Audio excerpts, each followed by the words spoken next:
നമസ്കാരം. ന്യൂസ് റൗണ്ടപ്പിലേക്ക് സ്വാഗതം. ആദ്യം പ്രധാന വാർത്തകൾ. ശശി തരൂരിന്റെ മോദി സ്തുതിയിൽ ഹൈക്കമാൻഡിന് അതൃപ്തി. ഭിന്നത രൂക്ഷമാകുന്നു. തരൂരുമായി ചർച്ചയില്ലെന്ന് നേതൃത്വം. വോട്ടർമാർക്ക് നന്ദി രേഖപ്പെടുത്തി നിലമ്പൂരിലെ നിയുക്ത MLA ആര്യാടൻ ഷൗക്കത്ത്. നിലമ്പൂരിന്റെ വികസനമാണ് ലക്ഷ്യമെന്ന് നിയുക്ത MLA. ഗൾഫ് മേഖലയിലേക്ക് യാത്രാ പ്രതിസന്ധി തുടരുന്നു. കേരളത്തിൽ നിന്നുള്ള നിരവധി വിമാനങ്ങൾ റദ്ദാക്കി. കരിപ്പൂർ, കൊച്ചി, തിരുവനന്തപുരം വിമാനത്താവളത്തിൽ നിന്നടക്കം റദ്ദാക്കിയത് 80ഓളം സർവീസുകൾ. പശ്ചിമേഷ്യയ്ക്ക് ആശ്വാസം. വെടിനിർത്തൽ കരാർ അംഗീകരിച്ച ഇസ്രായേലും ഇറാനും. പ്രഖ്യാപനത്തിന് പിന്നാലെ ഇറാൻ വീണ്ടും ആക്രമിച്ചതായി ഇസ്രായേൽ നിഷേധിച്ച് ഇറാൻ. വാർത്തകൾ വിശദമായി. ശശി തരൂരും കോൺഗ്രസും തമ്മിൽ ഭിന്നത രൂക്ഷമാകുന്നു. തരൂരിന്റെ മോദി സ്തുതിയിൽ ഹൈക്കമാൻഡ് കടുത്ത അതൃപ്തിയിലാണ്.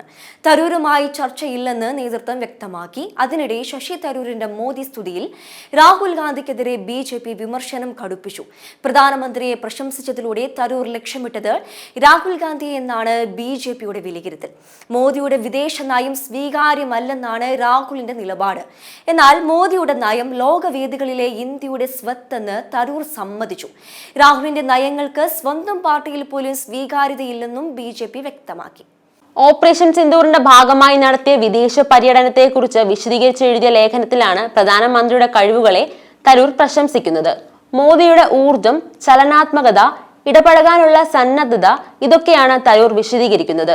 ഈ 3 ഗുണങ്ങളും ലോകവേദികളിൽ ഇന്ത്യയുടെ സ്വത്താണെന്നാണ് തരൂർ പുകഴ്ത്തുന്നത്. മികച്ച പിന്തുണ അദ്ദേഹം അർഹിക്കുന്നുണ്ട്. ഓപ്പറേഷൻ സിന്ദൂറിന്റെ ഭാഗമായുള്ള സർവകക്ഷി സംഘത്തിന്റെ പര്യടനം വൻ വിജയമായിരുന്നുവെന്നും തരൂർ അവകാശപ്പെടുന്നു.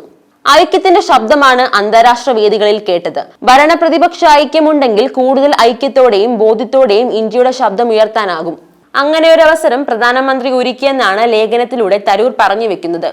ഓപ്പറേഷൻ സിന്ദൂറിലൂടെ കേന്ദ്ര സർക്കാരിനെയും മോദിയെയും അകമഴിഞ്ഞ് പുകഴ്ത്തുന്ന തരൂരിന്റെ ലേഖനം പ്രധാനമന്ത്രിയുടെ ഓഫീസ് പങ്കുവച്ചു. ഓപ്പറേഷൻ സിന്ദൂർ വിദേശ പര്യടന ദൗത്യത്തിലെ മുൻ കേന്ദ്രമന്ത്രിയും കോൺഗ്രസ് MPയുമായ ശശി തരൂരിന്റെ അനുഭവങ്ങൾ എന്ന പേരിലാണ് പ്രധാനമന്ത്രിയുടെ ഓഫീസ് ലേഖനത്തെ പരിചയപ്പെടുത്തുന്നത്. News desk M5 news. മിന്നും വിജയം നൽകിയ വോട്ടർമാർക്ക് നന്ദി രേഖപ്പെടുത്തി നിയുക്ത MLA ആര്യാടൻ ഷൗക്കത്ത്. നിലമ്പൂർ ചന്തക്കുന്നിൽ നിന്നും UDF നേതാക്കൾക്കൊപ്പം തുറന്ന വാഹനത്തിലാണ് നിരവധി UDF പ്രവർത്തകർക്കൊപ്പം വോട്ടർമാരെ നേരിൽ കണ്ട് നന്ദി അറിയിച്ചത്. ചുങ്കത്തറ, പോത്തുകൽ, എടക്കര, വഴിക്കടവ്, കരുളായി, അമരമ്പലം പഞ്ചായത്തുകളിലെല്ലാം എത്തി ആര്യാടൻ ഷൗക്കത്ത് നന്ദി രേഖപ്പെടുത്തി. പാണക്കാടെത്തി മുസ്ലിം ലീഗ് നേതാക്കളെ കണ്ട് നിലമ്പൂരിലെ നിയുക്ത MLA ആര്യാടൻ ഷൗക്കത്ത്. നിലമ്പൂരിലെ വിജയത്തിൽ നന്ദി അറിയിക്കാനാണ് ആര്യാടൻ ഷൗക്കത്ത് പാണക്കാടെത്തിയത്. ഷൗക്കത്തിനെ മുസ്ലിം ലീഗ് സംസ്ഥാന അധ്യക്ഷൻ സാദിഖ് അലി തങ്ങൾ സ്വീകരിച്ചു.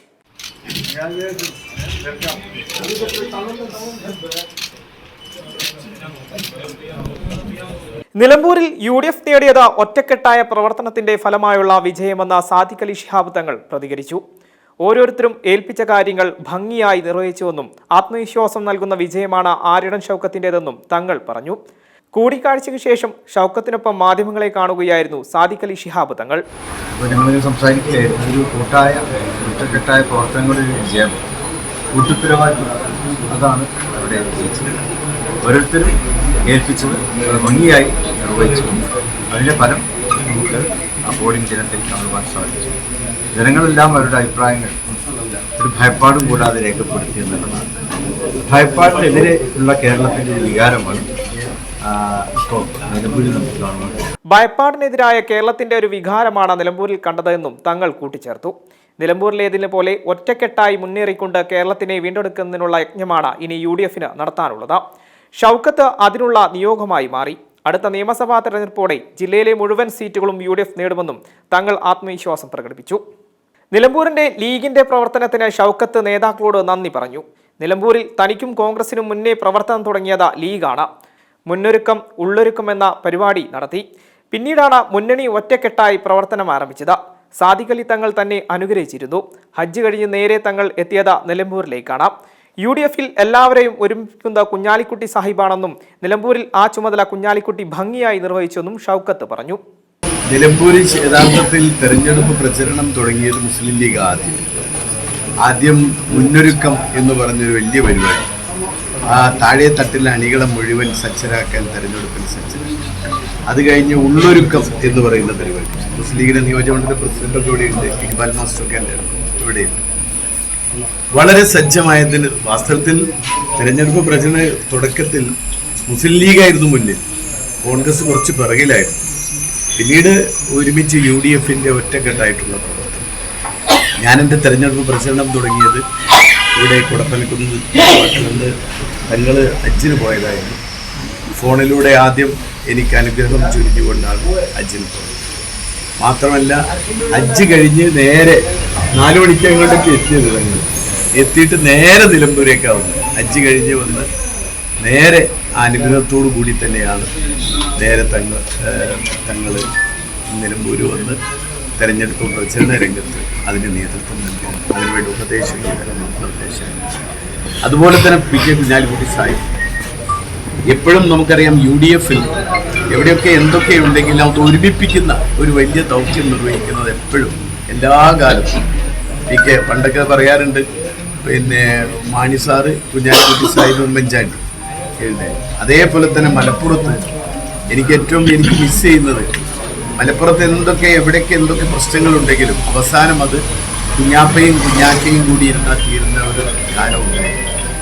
കുഞ്ഞാക്കയില്ല, ആ ഒരു ഉത്തരവാദിത്വം കുഞ്ഞാക്ക ഇല്ലെങ്കിലും ആ ഉത്തരവാദിത്വം ഞാൻ നിർവഹിക്കുമെന്ന തീരുമാനത്തോടു കൂടിയാണ് കുഞ്ഞാലിക്കുട്ടി സാഹിബ് നിലമ്പൂരിൽ വന്ന് അതിൻ്റെ തെരഞ്ഞെടുപ്പ് പ്രവർത്തനങ്ങൾ.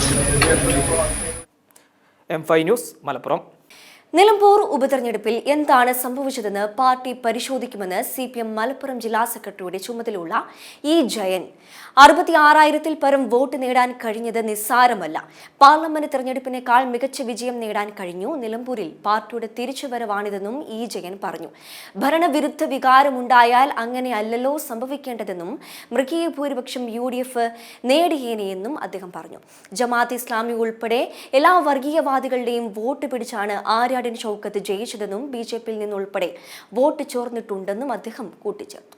വോട്ട് ചോർച്ച എന്ന് പറഞ്ഞാൽ പാർട്ടിയുടെ ബേസ് വോട്ടിൻ്റെ ഒരു ചോർച്ച ഉണ്ടായില്ല. പാർട്ടി നേതാക്കന്മാർ മുഴുവൻ അത് വ്യക്തമാക്കിയിട്ടുണ്ട്. ഏതാണ്ട് 66,000-ൽ പരം വോട്ട് എന്ന് പറഞ്ഞാൽ അത് നിസ്സാരമായൊരു വോട്ടല്ല. കാരണം കഴിഞ്ഞ പാർലമെന്റ് തെരഞ്ഞെടുപ്പിൽ നിങ്ങൾക്കറിയാം, പാർലമെന്റ് തെരഞ്ഞെടുപ്പിൽ വളരെയധികം തകർച്ച നേരിട്ടിട്ടുള്ളത് ഈ സ്ഥലം കൂടിയാണ്. 30%, 30,028-ൽ പരം വോട്ടൊക്കെയാണ് കിട്ടിയിട്ടുള്ളത് കഴിഞ്ഞ പാർലമെന്റ്. അതിന് വളരെ വേഗം പാർട്ടി റിക്കവർ ചെയ്ത് വരുന്നുണ്ട് എന്നുള്ളത് തന്നെയാണ് ഈ തെരഞ്ഞെടുപ്പ് ഫലം സൂചിപ്പിക്കുന്നത്. കഴിഞ്ഞ 2019-ലെ പാർലമെന്റ് തെരഞ്ഞെടുപ്പിന്റെ ശേഷം പാർട്ടിക്ക് അതേപോലെ തന്നെയാണ് തിരിച്ചു വരാൻ കഴിഞ്ഞത്. അതിനേക്കാൾ വേഗത്തിൽ ഇതൊരു മലപ്പുറം ജില്ലയിലെ ഒരു നിയോജക മണ്ഡലമാണ്. അപ്പോൾ ആ നിയോജക മണ്ഡലത്തിനകത്ത് പോലും വളരെ വേഗത്തിൽ പാർട്ടി തിരിച്ചു വരുന്നുണ്ടെന്ന് തന്നെയാണ് ഇത് കാണിക്കുന്നത്. എന്നാലും തിരിച്ചടികളെ സംബന്ധിച്ച് ഉണ്ടായിട്ടുള്ള ഫലത്തെ സംബന്ധിച്ച് വളരെ താഴെ ഗ്രാസ് റൂട്ട് ലെവൽ തന്നെ പോയി. എങ്ങനെ ഇത്തരത്തിലുണ്ടായിട്ടുള്ള ഞങ്ങളെല്ലാവരും വിചാരിച്ചിരുന്നത് വിജയിക്കുമെന്നുള്ള പ്രതീക്ഷയാണ് നമുക്കുണ്ടായിരുന്നത്. പരമ്പരാഗതമായി കോൺഗ്രസിൻ്റെ ഒരു മണ്ഡലമാണ്. എന്നാലും അടിസ്ഥാനപരമായി നമുക്ക് നല്ല മാറ്റങ്ങൾ ഉണ്ടാക്കാൻ കഴിയുമെന്നായിരുന്നു പ്രതീക്ഷിച്ചത്.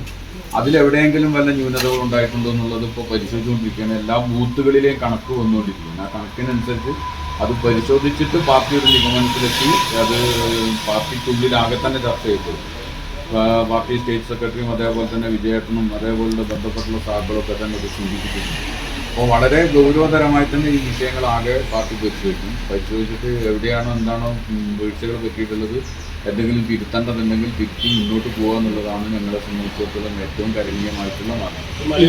നിലമ്പൂർ ഉപതെരഞ്ഞെടുപ്പിൽ ഈ രണ്ട് മുന്നണികളും മത്സരിച്ചത് വർഗീയവാദികളെ കൂട്ടുപിടിക്കാനായിരുന്നുവെന്ന് BJP സംസ്ഥാന സെക്രട്ടറി K. രഞ്ജിത്ത്. ജാതി പറഞ്ഞുകൊണ്ടും മതം പറഞ്ഞുകൊണ്ടും ഇരു മുന്നണികളും മത്സരിച്ചപ്പോൾ NDA മാത്രമാണ് വികസനം ഉയർത്തിപ്പിടിച്ചുകൊണ്ട് തിരഞ്ഞെടുപ്പിന് നേരിട്ടത്. 2021-ലെ തിരഞ്ഞെടുപ്പിൽ കിട്ടിയ വോട്ടിനേക്കാൾ കൂടുതൽ വോട്ട് കിട്ടിയ മുന്നണി ദേശീയ ജനാധിപത്യ സഖ്യം മാത്രമാണെന്നും സംസ്ഥാന സെക്രട്ടറി K. രഞ്ജിത്ത് വാർത്താ സമ്മേളനത്തിൽ പറഞ്ഞു. ഈ ഉപതെരഞ്ഞെടുപ്പ് പിണറായി സത്തിനെതിരെ അതിശക്തമായ നിലപാടെടുത്തു. ആ മുന്നണിയിൽ നിന്നും MLA സ്ഥാനം രാജിവെച്ചിട്ടാണ് അൻവർ പുറത്തു വന്നിരിക്കുന്നത്. ഞാൻ ചോദിക്കട്ടെ, അൻവർ രാജിവെക്കുന്ന സമയത്ത് ഉയർത്തിപ്പിടിച്ചിരിക്കുന്ന കാര്യങ്ങൾ എന്തൊക്കെയാണ്?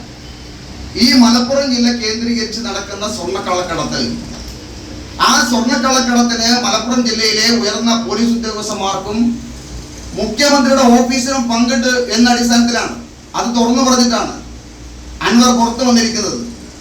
അപ്പൊ സ്വാഭാവികമായും ഒരു തെരഞ്ഞെടുപ്പിൽ അൻവർ ഉയർത്തിപ്പിടിച്ചിരിക്കുന്ന ആ മുദ്രാവാക്യം അല്ലെങ്കിൽ അയാൾ ഉയർത്തിപ്പിടിച്ചിരിക്കുന്ന കാര്യം, ആ കാര്യത്തിന് വേണ്ടി ഒരു 8 മാസം മാത്രം ഇടപെടലിലുള്ള ഒരു തെരഞ്ഞെടുപ്പ് ആവശ്യമാണോ എന്നുള്ളതാണ് ബി ജെ പിയുടെ ചോദ്യം. ഞങ്ങൾ ആ സമയത്ത് പറഞ്ഞു, നിലമ്പൂരിലെ ജനങ്ങൾ ആഗ്രഹിക്കാത്തൊരു തെരഞ്ഞെടുപ്പാണ് ഇത്. നിലമ്പൂരിലെ ജനങ്ങളുടെ മേൽ അടിച്ചേൽപ്പിച്ച ഒരു തെരഞ്ഞെടുപ്പാണ്. ഈ തെരഞ്ഞെടുപ്പിലൂടെ വരാനുള്ള കാരണത്തിൽ രണ്ട് മുന്നണികൾക്കും ഒരുപോലെ ഇതിൽ ബന്ധമുണ്ട്. അതുകൊണ്ടാണ് ഞങ്ങൾ പറഞ്ഞിരിക്കുന്നത് ഇതൊരു അപ്രസക്തമായ ഒരു തെരഞ്ഞെടുപ്പാണ്. ഈ 8 മാസം മാത്രം നീണ്ടുനിൽക്കുന്ന ഒരു MLA ഒന്നും ഈ നിലമ്പൂരിൽ ചെയ്യാൻ സാധിക്കില്ല. അതുകൊണ്ടാണ് നിലമ്പൂരിലെ തെരഞ്ഞെടുപ്പിൽ BJP ആ നിലപാടെടുത്തിരിക്കുന്നത്. പക്ഷെ രാഷ്ട്രീയപരമായി ഒരു തെരഞ്ഞെടുപ്പ് നടക്കുന്ന സമയത്ത് ഞങ്ങൾക്കത് മാറിയിരിക്കാൻ സാധിക്കില്ല. ഞങ്ങളിലേക്ക് ഒരു പുതിയൊരു ഒരാൾ നമ്മുടെ പാർട്ടിയിലേക്ക് വരുന്ന സമയത്ത് ഈ നിലമ്പൂരിലെ സമയത്തോളം ഈ ജനങ്ങളെ അറിയുന്ന ഈ നിലമ്പൂരിലെ മലയോര കർഷകരുടെ ഒരു പ്രതിനിധിയായുള്ള ഒരു വ്യക്തിയെ ഞങ്ങൾ തെരഞ്ഞെടുക്കുന്ന തെറ്റ്. ഞാൻ ചോദിക്കട്ടെ, ഇവിടെ പാലക്കാട് ഉപതെരഞ്ഞെടുപ്പ് നടക്കുന്ന സമയത്ത് LDF ആരെയാണ് സ്ഥാനാർത്ഥി എടുത്തിരിക്കുന്നത്? കോൺഗ്രസിൽ നിന്നും ചുമതലയുള്ള ഒരാളെ രാജിവെച്ചിട്ടല്ലേ കോൺഗ്രസ് അവിടെ സ്ഥാനാർത്ഥി എടുത്തിരിക്കുന്നത്. അപ്പൊ ഇവിടെ ഈ ജനങ്ങളുടെ ഇടയിൽ സർവ്വസമ്മതരായ ഒരു വ്യക്തിത്വം, ഒരു സാധാരണക്കാരനായ ഒരാൾ, ഒരു കർഷകൻ, ഒരു മലയോര കർഷകൻ, അങ്ങനെയുള്ള ഒരാളാണ് ഞങ്ങൾ ദേശീയ ജനാധിപത്യ സഖ്യത്തിൽ തെരഞ്ഞെടുത്തത്. ആ ഞങ്ങളുടെ തീരുമാനം തെറ്റിയിട്ടില്ല എന്നുള്ളതാണ് ഈ തെരഞ്ഞെടുപ്പിന്റെ റിസൾട്ട് കാണുന്ന സമയത്ത് കാണാൻ സാധിക്കുന്നത്. PV അൻവറിനെ UDF-ൽ എടുക്കുമോ എന്ന ചോദ്യത്തോട് നോ കമന്റ്സ് എന്ന് പറഞ്ഞ് പ്രതിപക്ഷ നേതാവ് VD സതീശൻ. ജനങ്ങളെ മറന്നുപോയ സർക്കാരിനുള്ള മറുപടിയാണ് നിലമ്പൂരിൽ കാണാൻ കഴിഞ്ഞത്. ഇനിയും LDF അത് തിരിച്ചറിയാതെ പോയാൽ ഇതിന്റെ ഗുണം കോൺഗ്രസിനാണെന്നും അദ്ദേഹം പറഞ്ഞു. മുൻ മുഖ്യമന്ത്രിയും മുതിർന്ന CPM നേതാവുമായ VS അച്യുതാനന്ദനെ ആശുപത്രിയിലെത്തി സന്ദർശിച്ച് മുഖ്യമന്ത്രി പിണറായി വിജയൻ. VSന്റെ ആരോഗ്യനിലയെ സംബന്ധിച്ച് മുഖ്യമന്ത്രിയോട് ചോദിച്ചെങ്കിലും അദ്ദേഹം ഒന്നും സംസാരിച്ചില്ല. VSനെ കണ്ട് ഉടൻ തന്നെ അദ്ദേഹം മടങ്ങുകയായിരുന്നു. തിരുവനന്തപുരം പട്ടത്തെ SUT ആശുപത്രിയിൽ VSനെ സന്ദർശിച്ച ശേഷം മുഖ്യമന്ത്രി മടങ്ങി. VSന്റെ ആരോഗ്യനില സംബന്ധിച്ച് മെഡിക്കൽ ബോർഡ് ചേർന്ന ബുള്ളറ്റിൻ പുറത്തുവിടുകയും ചെയ്തു. VS അച്യുതാനന്ദന്റെ ആരോഗ്യനില നേരിയ പുരോഗതിയുണ്ടെന്നാണ് medical bulletin. Cardiologist, neurologist, nephrologist, intensivist എന്നിവരടക്കമുള്ള വിദഗ്ധരുടെ സംഘമാണ് ചികിത്സയ്ക്ക് നേതൃത്വം നൽകുന്നത്. കഴിഞ്ഞ ദിവസം ശ്വാസതടസ്സത്തെ തുടർന്നാണ് VSനെ SUT ആശുപത്രിയിൽ പ്രവേശിപ്പിച്ചത്. ഹൃദയാഘാതം ഉണ്ടായതിനെ തുടർന്ന് അദ്ദേഹത്തെ തീവ്രപരിചരണ വിഭാഗത്തിലേക്ക് മാറ്റുകയായിരുന്നു. സംഭവവുമായി ബന്ധപ്പെട്ട് മകൻ അരുൺകുമാർ VA ഫേസ്ബുക്കിൽ കുറിപ്പ് പങ്കുവെക്കുകയും ചെയ്തു. News desk M5 news. പാളയം മാർക്കറ്റിലെ ജീവനക്കാരോട് കോർപ്പറേഷൻ നടത്തുന്ന ഗുണ്ടായിസം ഗവൺമെന്റിന്റെ അനുമതിയോടെ അവസാനിപ്പിക്കണമെന്ന് മുൻ പ്രതിപക്ഷ നേതാവ് രമേശ് ചെന്നിത്തല. കാലങ്ങളായി പാളയം മാർക്കറ്റിൽ ജോലി ചെയ്യുന്നവരെ പുറത്താക്കി സർക്കാർ രാഷ്ട്രീയ മുതലെടുപ്പ് കേന്ദ്രമാക്കി മാറ്റുകയാണെന്നും ഉടനടി തൊഴിലാളികളെ പുനരധിവസിപ്പിക്കാനുള്ള നടപടി സർക്കാർ സ്വീകരിക്കണമെന്നും അദ്ദേഹം പറഞ്ഞു. വളരെ നൂറ്റാണ്ടുകളായി ഇവിടെ വ്യാപാരം ചെയ്തുകൊണ്ടിരുന്ന പാവപ്പെട്ട ആളുകൾക്ക് അവരെ ഇവിടെ നിന്ന് ഒഴിപ്പിക്കാനുള്ള ഈ നടപടിയോട് ശക്തമായി പ്രതിഷേധിക്കുകയാണ്. ഇവർക്ക് പുനരധിവാസം ശരിയായി കൊടുക്കാതെ ഇവിടുന്ന് അവരെ എങ്ങനെ ഒഴിപ്പിക്കാം? തന്നെയുമല്ല, എന്തിനാണ് ഇപ്പോൾ ധൃതി പിടിച്ചിട്ട് ഒഴിപ്പിക്കൽ നടക്കുന്നത്? കോർപ്പറേഷനോ ട്രിഡായോ ഈ കാര്യത്തിൽ ഒരു നടപടിയും സ്വീകരിക്കുന്നില്ല. അവരെ പോലീസിനെയും ഗുണ്ടകളെയും കൊണ്ടുവന്ന് ഈ പാവപ്പെട്ടവരുടെ കടകൾ മുഴുവൻ പൊളിപ്പിക്കുകയാണ്. ഇതെന്ത് ന്യായമാണ്? ഇപ്പോൾ തന്നെ താൽക്കാലികമായി പണിഞ്ഞിരിക്കുന്ന സ്ഥലത്ത് അകത്ത് കയറിയാൽ ശ്വാസം പോലും കിട്ടാത്ത അവസ്ഥയിലാണ്. തന്നെയുമല്ല, ഇവിടെ കൃഷി ചെയ്തുകൊണ്ടിരുന്ന, ഇവിടെ കച്ചവടം നടത്തിക്കൊണ്ടിരുന്ന ഈ പാവപ്പെട്ട ആളുകൾ ഇപ്പം കച്ചവടമില്ല. കാർഷിക ഉൽപ്പന്നങ്ങളോ മത്സ്യമോ കൊണ്ടുവന്നാൽ വിൽക്കാൻ കഴിയുന്നില്ല. അപ്പോൾ ആ നിലയിൽ ഇന്ന് ഏറ്റവും വലിയ ദുരിതം അനുഭവിക്കുകയാണ് ഇവർ. അപ്പോൾ അടിയന്തരമായി ഇവരുമായി ഈ വ്യാപാരികളുമായി ചർച്ച ചെയ്തിട്ട് മാത്രമേ ഇത് മുന്നോട്ട് പോകാവൂ. ഇവരിപ്പോൾ കോടതിയെ സമീപിച്ചിരിക്കുകയാണ്. കോടതിയിൽ നിന്ന് നീതി ഉണ്ടാകും എന്ന പ്രതീക്ഷയാണ് നമുക്കുള്ളത്. അപ്പോൾ ഗവൺമെൻറ്റിൻ്റെ ഒത്താശയോടുകൂടി ഇവിടെ കോർപ്പറേഷൻ അധികാരികളും ഇവിടെ കാണിക്കുന്ന ഗുണ്ടായിസമാണ് ഈ പാവപ്പെട്ട ആളുകളെ കടകൾ പൊളിച്ച് കളയുക. എന്നിട്ട് അവരെ ഈ താൽക്കാലികമായി ഉണ്ടാക്കിയെടുത്തുകൊണ്ട് അവിടെ കയറാൻ പോലും പറ്റില്ല. 19 കോടി രൂപ ചെലവഴിച്ചാണ് ഉണ്ടാക്കിയിരിക്കുന്നത്. നിങ്ങൾ കാണണം. അത് തന്നെ വലിയ അഴിമതിയാണ്. പോലീസ് ഉദ്യോഗസ്ഥർ ക്രിമിനൽ പശ്ചാത്തലമുള്ളവരെ നിരീക്ഷിക്കാനെന്ന പേരിൽ അസമയത്ത് വീടുകളിൽ മുട്ടുന്നതും കടന്നു കയറുന്നതും വിലക്കി ഹൈക്കോടതി. എല്ലാവർക്കും അവരുടെ വീട് അമ്പലമോ കൊട്ടാരമോ പോലെയാണെന്നും അതിന്റെ പവിത്രത ഇത്തരം പ്രവൃത്തികളിലൂടെ കളങ്കപ്പെടുത്തരുതെന്നും കോടതി ഓർമ്മിപ്പിച്ചു. രാത്രി വീട്ടിൽ പരിശോധനയ്ക്കെത്തിയപ്പോൾ അധിക്ഷേപിച്ചെന്നും കൃത്യനിർവഹണം തടസ്സപ്പെടുത്തിയെന്നും ആരോപിച്ച് കൊച്ചി മുണ്ടുംവേലി സ്വദേശിക്കെതിരെ തോപ്പുംപടി പോലീസ് രജിസ്റ്റർ ചെയ്ത കേസ് റദ്ദാക്കിയാണ് ജസ്റ്റിസ് VG അരുണിന്റെ ഉത്തരവ്. 12 ദിവസം നീണ്ട ഇറാൻ ഇസ്രായേൽ ഏറ്റുമുട്ടലിന് അന്ത്യം. ഇറാനും ഇസ്രായേലും തമ്മിൽ വെടിനിർത്തൽ നിലവിൽ വന്നുവെന്ന് റിപ്പോർട്ട്. അമേരിക്കൻ പ്രസിഡന്റ് ഡൊണാൾഡ് ട്രംപാണ് വെടിനിർത്തൽ ആദ്യം ലോകത്തെ അറിയിച്ചത്. പിന്നാലെ ഇറാനും ഇസ്രായേലും വെടിനിർത്തൽ വാർത്ത സ്ഥിരീകരിച്ചുവെന്നാണ് റിപ്പോർട്ട്. 6 മണിക്കൂറിനുള്ളിൽ വെടിനിർത്തൽ നിലവിൽ വരുമെന്നും 24 മണിക്കൂറിനുള്ളിൽ യുദ്ധം അവസാനിപ്പിക്കണമെന്നാണ് ട്രംപ് സോഷ്യൽ മീഡിയ പ്ലാറ്റ്ഫോമിലൂടെ പ്രഖ്യാപിച്ചത്. US president Donald Trump Iran Israel വെടിനിർത്തൽ പ്രഖ്യാപിച്ച ശേഷവും സംഘർഷം തുടർന്നിരുന്നു. ഇസ്രായേലിൽ ഇറാന്റെ വ്യോമാക്രമണത്തിൽ 3 പേർ കൊല്ലപ്പെട്ടു. പിന്നാലെ വെടിനിർത്തലിന് ഇറാൻ തയ്യാറായതായി റിപ്പോർട്ടുകൾ വന്നു. ഇസ്രായേലും വെടിനിർത്തൽ വാർത്ത സ്ഥിരീകരിച്ചു എന്നാണ് റിപ്പോർട്ട്. ഇസ്രായേൽ വ്യോമപാത തുറന്നു എന്നാണ് വിവരം. ലക്ഷ്യം നേടിയെന്ന് ഇസ്രായേൽ പ്രതികരിച്ചിട്ടുണ്ട്. News desk M5 news. വെടിനിർത്തൽ കരാർ നിലവിൽ വന്നതിന് പിന്നാലെ ഇസ്രായേലിന് നേരെ ഇറാന്റെ മിസൈൽ ആക്രമണമെന്ന് റിപ്പോർട്ട്. ഇറാൻ തൊടുത്തുവിട്ട 2 ബാലിസ്റ്റിക് മിസൈലുകൾ പ്രതിരോധ സംവിധാനം തടഞ്ഞെന്ന് ടൈംസ് ഓഫ് ഇസ്രായേലാണ് റിപ്പോർട്ട് ചെയ്തത്. US പ്രസിഡന്റ് ഡൊണാൾഡ് ട്രംപാണ് വെടിനിർത്തൽ അറിയിച്ചത്. ഇസ്രായേൽ പ്രധാനമന്ത്രി ബെഞ്ചമിൻ നെതന്യാഹു വെടിനിർത്തൽ അംഗീകരിക്കുന്നതായി അറിയിച്ചിരുന്നു. എന്നാൽ ഇറാന്റെ ഭാഗത്തു നിന്നും ഇറാൻ മാധ്യമങ്ങളല്ലാതെ നേതാക്കൾ ആരും വെടിനിർത്തലിനെ കുറിച്ച് പറഞ്ഞിരുന്നില്ല. ഇറാൻ വെടിനിർത്തൽ ധാരണ ലംഘിച്ചതായുള്ള ഇസ്രായേൽ വാദം കള്ളമെന്ന് ഇറാൻ. ഇരു രാജ്യങ്ങളും തമ്മിലുള്ള വെടിനിർത്തൽ പ്രാബല്യത്തിൽ വന്നതിനു ശേഷം ഇസ്രായേലിനെതിരെ ഇറാൻ മിസൈൽ ആക്രമണം നടത്തിയെന്ന വാർത്ത ഇറാൻ നിഷേധിച്ചു. ഇറാനിയൻ TV ഉദ്ധരിച്ച ഇറാൻ മാധ്യമങ്ങളാണ് ഈ വിവരം പുറത്തുവിട്ടത്.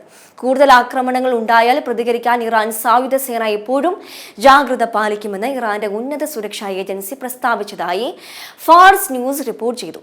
വെടിനിർത്തൽ ധാരണ നിലവിൽ വന്നതിനു ശേഷവും ഇറാനിൽ നിന്ന് 2 മിസൈലുകൾ തങ്ങളുടെ രാജ്യത്തേക്ക് തൊടുത്തുവിട്ടതായാണ് ഇസ്രായേൽ അറിയിച്ചത്. ഇറാൻ ആക്രമണത്തെ തുടർന്ന് ഖത്തർ വ്യോമപാത അടച്ചത് ഇന്ത്യയിൽ നിന്ന് ഗൾഫ് മേഖലയിലേക്കുള്ള വിമാന സർവീസുകളെ ആകെ ബാധിച്ചു. ഡൽഹി, മുംബൈ, ചെന്നൈ വിമാനത്താവളങ്ങൾക്കൊപ്പം കേരളത്തിലെ കരിപ്പൂർ, കൊച്ചി, തിരുവനന്തപുരം വിമാനത്താവളത്തിൽ നിന്നടക്കം 80ഓളം സർവീസുകൾ പൂർണ്ണമായും റദ്ദാക്കി. നിരവധി വിമാനങ്ങൾ മണിക്കൂറുകൾ വൈകി പറന്നു, ചിലത് വഴി തിരിച്ചുവിട്ടു. ഇതൊന്നും അറിയാതെ വിമാനത്താവളങ്ങളിലെത്തിയ യാത്രക്കാർ നട്ടം തിരിയുകയാണ്. യുദ്ധം അങ്ങ് അകലെയാണെങ്കിലും നമ്മുടെ നാടിനെ ഇത് എങ്ങനെ നേരിട്ട് ബാധിക്കുമെന്നതിന്റെ നേർസാക്ഷ്യമാണ് രാജ്യത്തെ വിമാനത്താവളങ്ങളിൽ ഇന്ന് പുലർച്ചെ മുതൽ കണ്ടത്. ജോലിക്കും പഠനത്തിനും മറ്റും ആവശ്യങ്ങൾക്കുമെല്ലാം കാലേ കൂട്ടി പദ്ധതിയിട്ട് പറക്കാനെത്തിയവർ ഒരെത്തും പിടിയുമില്ലാതെ വിമാനത്താവളങ്ങളുടെ അകത്തും പുറത്തുമായി അലയുകയാണ്. അർദ്ധരാത്രിയോടെയാണ് മധ്യേഷ്യൻ രാജ്യങ്ങളിലേക്കും നോർത്ത് അമേരിക്ക, യൂറോപ്പ് എന്നിവിടങ്ങളിലേക്കുമുള്ള സർവീസ് ഒരറിയിപ്പുണ്ടാകും വരെ നിർത്തിവെച്ചതായി എയർ ഇന്ത്യയുടെ സന്ദേശം പുറത്തു വന്നത്. എയർ ഇന്ത്യക്ക് പുറമെ ഇൻഡിഗോയും സർവീസുകൾ നിർത്തിവെച്ചെങ്കിലും രാവിലെ 6:30 അത് പുനരാരംഭിക്കുകയാണെന്ന് അറിയിച്ചു. ഡൽഹിക്ക് പുറമെ മുംബൈ, ബംഗളൂരു, ചെന്നൈ തുടങ്ങിയ വിമാനത്താവളങ്ങളിലും യാത്രക്കാർ കുടുങ്ങി. കേരളത്തിലെ ഏറ്റവും കൂടുതൽ വിമാനങ്ങൾ റദ്ദാക്കിയത് കരിപ്പൂരിൽ നിന്നാണ്. പുലർച്ചെയുള്ള യാത്രക്കായി എത്തിയ കുടുംബക്കാരും കുട്ടികളുമൊക്കെയായി എത്തിയവരാണ് ദുരിതത്തിലായത്. News desk M5 news. സംസ്ഥാനത്ത് ആഭിചാരവും മന്ത്രവാദവും നിരോധിക്കാൻ നിയമം നിർമ്മിക്കില്ലെന്ന് സർക്കാർ. ഹൈക്കോടതിയിൽ നൽകിയ സത്യവാങ്മൂലത്തിലാണ് സർക്കാർ ഇത്തരത്തിലൊരു നിലപാട് അറിയിച്ചത്. നിയമനിർമ്മാണം വേണ്ടെന്ന് മന്ത്രിസഭാ യോഗം തീരുമാനിച്ചുവെന്നും സർക്കാർ അറിയിച്ചു. 2019 ജസ്റ്റിസ് KT തോമസ് കമ്മീഷന്റെ ശുപാർശയും നടപ്പാക്കില്ല.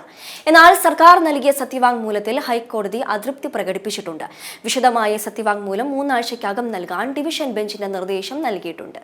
അടിയന്തരാവസ്ഥയുടെ 50ാം വാർഷികവുമായി ബന്ധപ്പെട്ട് CPM നടത്തുന്ന പരിപാടിയിൽ മുതിർന്ന നേതാവും മുൻ മന്ത്രിയുമായ G. സുധാകരന് ക്ഷണമില്ല. ജില്ലാ കമ്മിറ്റിയുടെ ഭാഗമായി സുശീല ഗോപാലൻ പഠന ഗവേഷണ കേന്ദ്രം സംഘടിപ്പിക്കുന്ന പരിപാടിയിലാണ് അടിയന്തരാവസ്ഥ കാലത്ത് ജയിലിൽ കിടന്ന ജില്ലയിലെ തന്നെ പ്രധാനപ്പെട്ട നേതാവായ സുധാകരന് ക്ഷണമില്ലാത്തത്. ടൂറിസത്തിന്റെ പുത്തൻ സാധ്യതകളുമായി സംസ്ഥാന സർക്കാരും കേരള ട്രാവൽ മാർട്ടും സംഘടിപ്പിക്കുന്ന wedding and mice conclave August 15-16 തീയതികളിലായി കൊച്ചിയിൽ നടക്കും. രാജ്യത്തിന്റെ ടൂറിസം ഹബ്ബാക്കി കേരളത്തെ മാറ്റുക എന്നതാണ് കോൺക്ലേവ് ലക്ഷ്യമിടുന്നതെന്നും മികച്ച രജിസ്ട്രേഷൻ പ്രതികരണങ്ങളാണ് ജനങ്ങൾക്കിടയിൽ നിന്നും ലഭിക്കുന്നതെന്നും ടൂറിസം മന്ത്രി മുഹമ്മദ് റിയാസ് തിരുവനന്തപുരത്ത് വാർത്താ സമ്മേളനത്തിൽ അറിയിച്ചു.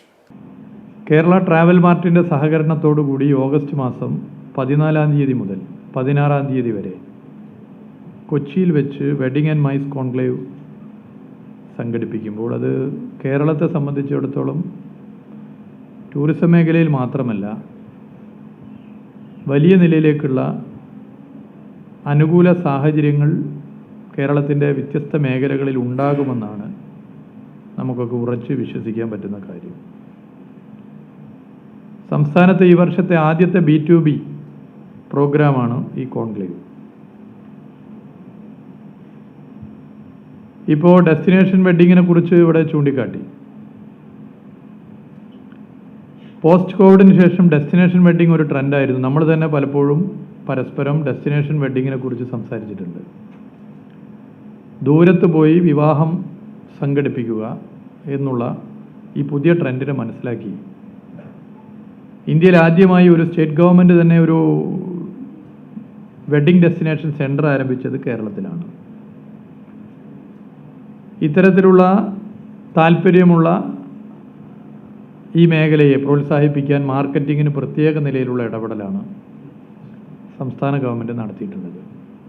ഓപ്പറേഷൻ സിന്ദൂറിന് ശേഷം രാജ്യത്തിന്റെ പ്രതിരോധ സംവിധാനങ്ങൾ ശക്തിപ്പെടുത്താൻ പുതിയ കരാറുമായി പ്രതിരോധ മന്ത്രാലയം ഡ്രോൺ വേദ സംവിധാനങ്ങൾ ഉൾപ്പെടെ വാങ്ങാൻ 2000 കോടി രൂപയുടെ അടിയന്തര ആയുധ സംഭരണ കരാറിനാണ് അനുമതി. 13 കരാറുകളിലൂടെ അത്യാധുനിക സംവിധാനങ്ങൾ സേനയുടെ ഭാഗമാകും. പാക് അതിർത്തിയിലടക്കം പ്രതിരോധ സംവിധാനങ്ങൾക്ക് കൂടുതൽ കരുത്ത് നൽകാനാണ് പ്രതിരോധ മന്ത്രാലയം പുതിയ കരാറിലേക്ക് എത്തുന്നത്. 2000 കോടിയുടെ ആയുധ സംഭരണത്തിനാണ് നിലവിൽ അനുമതി നൽകിയിരിക്കുന്നത്. ഭീകരപ്രവർത്തനങ്ങൾക്ക് നടപടികൾ കടുപ്പിക്കാനാണ് ഊന്നൽ. ഡ്രോണുകളെ പ്രതിരോധിക്കാനും സൈനികരുടെ സുരക്ഷയും ആക്രമണശേഷിയും വർദ്ധിപ്പിക്കാനുള്ള പ്രതിരോധ ഇടപാടാണിത്. കേന്ദ്രീകൃത ഡ്രോൺ വേദ സംവിധാനം, വ്യോമ ആക്രമണ പ്രതിരോധ സംവിധാനം, വിദൂര നിയന്ത്രിത നിരീക്ഷണ ഡ്രോണുകൾ, കവചിത വാഹനങ്ങൾ, തോക്കുകൾ ഘടിപ്പിക്കാവുന്ന രാത്രിയിലും കാഴ്ച നൽകുന്ന നൈറ്റ് സൈറ്റ് സംവിധാനം എന്നിവയാണ് അടിയന്തരമായി വാങ്ങുന്നത്. ഓപ്പറേഷൻ സിന്ദൂറിന് ശേഷം അതിർത്തി മേഖലയിലെ പ്രതിരോധ സംവിധാനങ്ങളെക്കുറിച്ച് വിശദമായ വിലയിരുത്തൽ സേനകൾ നടത്തിയിരുന്നു.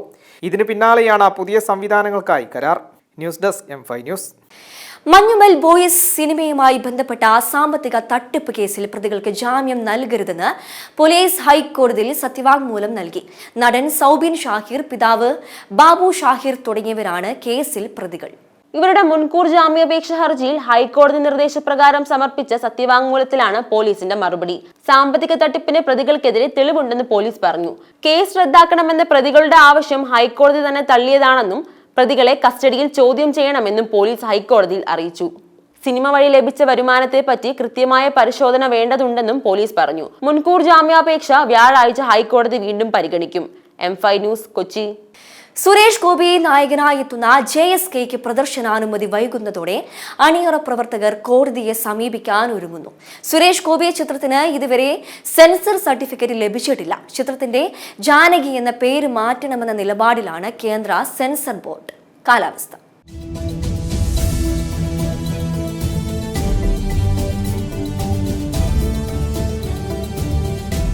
സംസ്ഥാനത്ത് അടുത്ത 5 ദിവസം ശക്തമായ മഴയ്ക്ക് സാധ്യത. വടക്കൻ കേരളത്തിലും മധ്യ കേരളത്തിലും മലയോര മേഖലകളിലും മഴ കനത്തേക്കും. മഴയ്ക്കൊപ്പം ശക്തമായ കാറ്റിനും സാധ്യതയുണ്ട്.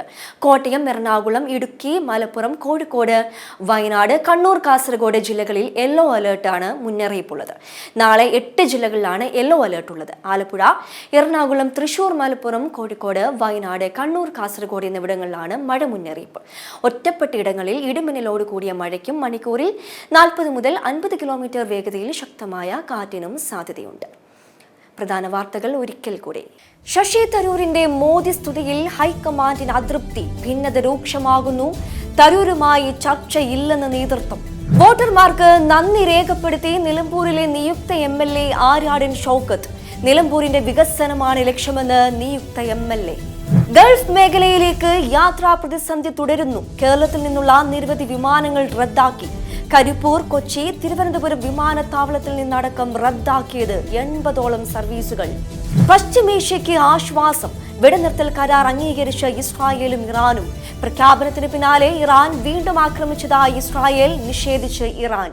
ഇതോടെ ന്യൂസ് റൗണ്ട് പൂർണ്ണമാകുന്നു. നമസ്കാരം.